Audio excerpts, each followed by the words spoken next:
देखिए, लोकसभा चुनाव का महापर्व चल रहा है और आज अंतिम चरण का जो है मतदान हो रहा है और इससे पहले ही देश के प्रधानमंत्री मोदी जी जो है ध्यान मुद्रा पे चले गए हैं। हमने माननीय चुनाव आयोग से मिलकर के प्रार्थना की थी कि जो है चुनाव आचार संहिता का सम्मान किया जाए और ये चुनाव को प्रभावित करने वाला कदम है। अगर मोदी जी को ध्यान ही पे जाना था तो वो जो है 1 तारीख के बाद भी जा सकते थे, या फिर हमने कहा था कि इसका टेलीकास्ट नहीं होना चाहिए।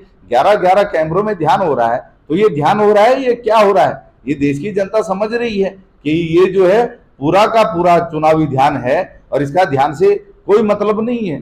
तो मोदी जी इस प्रकार का जो है क्रियाकलाप समय समय पे करते रहते हैं, लेकिन देश की जनता अब उनकी पूरी कार्यशैली को और उनकी भक्ति को समझ गई है कि उनकी भक्ति केवल केवल अडानी और अंबानी के लिए है।